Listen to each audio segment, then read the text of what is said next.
Good morning friends, Radhe Radhe. कैसे हैं आप लोग? मैं उम्मीद करती हूँ आप सब अच्छे होंगे, स्वस्थ होंगे और आपकी जो पढ़ाई चल रही है बेहतर तरीके से चल रही होगी। आज जो हम बात करेंगे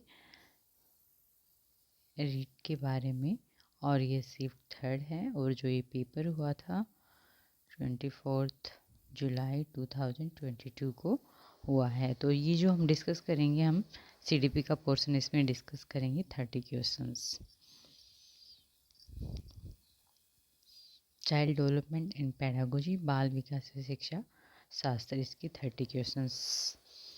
फर्स्ट क्वेश्चन है, विकास के नियम के रूप में कौन सा कथन सत्य नहीं है? तो फ्रेंड्स, इसका जो आंसर है वो है, विकास के लिए प्रत्येक अवस्था समान रूप से महत्वपूर्ण है। तो समान रूप से अवस्था समान रूप से महत्वपूर्ण नहीं है। Every stage equally important for development. Next है, नैतिक विकास का सिद्धांत किसके द्वारा प्रतिपादित किया गया था? तो इसका आंसर है Lawrence Kohlberg. Theory of moral development was proponent by him. Next है, व्यवसाय चयन में व्यक्तित्व विभिन्नताओं को निम्न द्वारा समझाया जाता है। तो इसका जो आंसर है, अभिक्षमता में अंतर, डिफरेंस इन एप्टीट्यूड। नेक्स्ट है, बाल विकास में वातावरण की भूमिका फिल इन द ब्लैंक्स के द्वारा सबसे सही रूप में प्रतिबंधित होती है। तो ये है आदत निर्माण, हैबिट फॉर्मेशन। नेक्स्ट है, व्यक्तित्व का शील गुण सिद्धांत किसने प्रतिपादित नहीं किया था?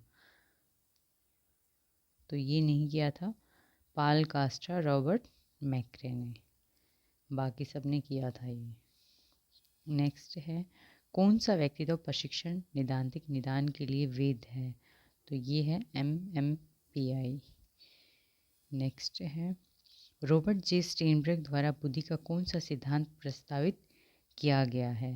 तो ये है फ्रेंड्स, ये C है लेकिन ये गलत लिखा हुआ है इसमें।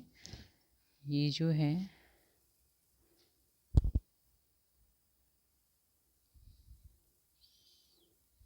त्रितंत्र सिद्धांत आएगा।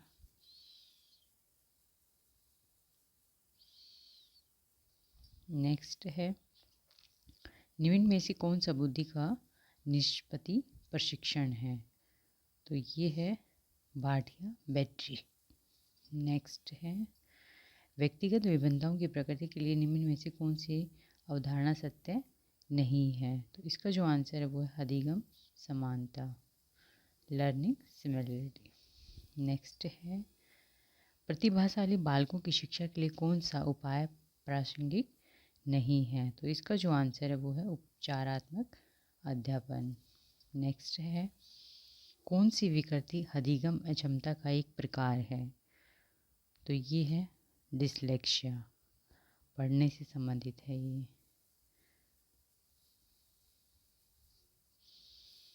नेक्स्ट वन है,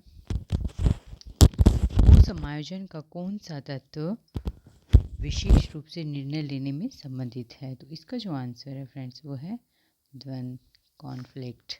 नेक्स्ट क्वेश्चन है,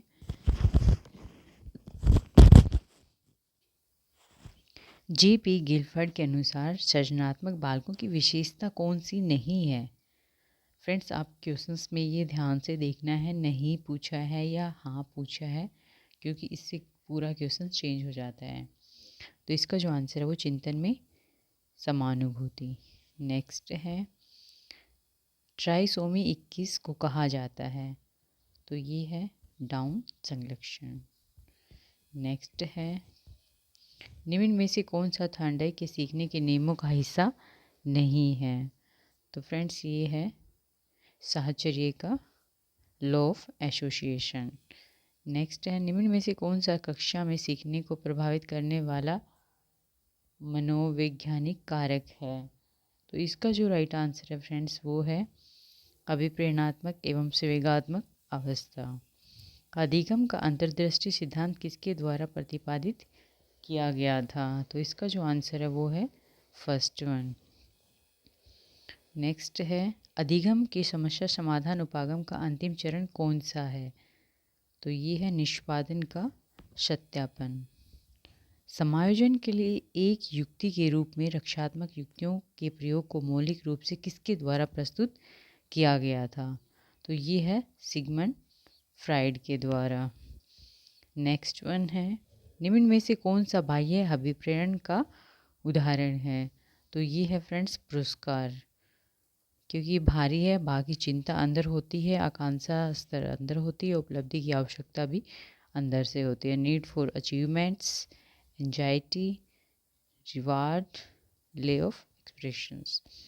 निम्न में से कौन सा शिक्षण के सत्रों के आधार पर शिक्षण का प्रकार नहीं है? तो ये है फ्रेंड्स प्रदर्शन स्तर। नेक्स्ट है, ट्वाइट डब्ल्यू एलन के द्वारा कौन सी शिक्षण अधिगम विधि प्रस्तुत की गई है? तो ये है फ्रेंड्स सूक्ष्म शिक्षण, माइक्रो टीचिंग। नेक्स्ट है, अभिप्रेरणात्मक चक्र के 3 प्रमुख घटक कौन से हैं? तो ये हैं फ्रेंड्स आवश्यकता, अनुरोध, प्रोत्साहन, need, drive and incentive. Next one है, क्रियात्मक अनुसंधान का प्रमुख उद्देश्य है? तो ये है फ्रेंड्स रूपांतरकारी, ट्रांसफॉर्मेटिव। उपलब्धि प्रशिक्षण के निर्माण के लिए निम्न में से कौन सा सत्य नहीं है? तो ये है फ्रेंड्स मूल्यांकन, एवल्यूशंस। नोट पूछा है फ्रेंड्स, इसमें भी ध्यान देना है आपको क्वेश्चन में।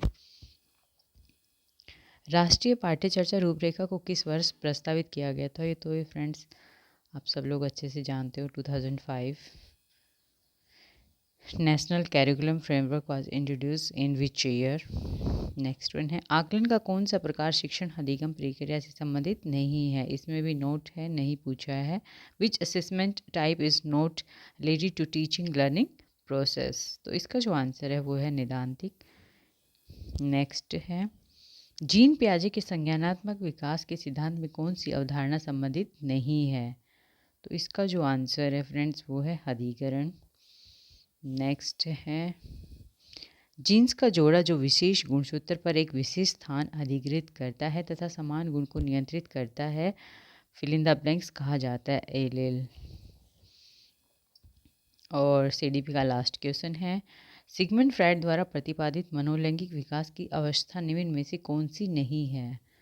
फ्रेंड्स नोट पे आपको अच्छे से ध्यान देना है। तो इसका जो आंसर है C1 है, इट्स कॉम्प्लेक्स अवस्था।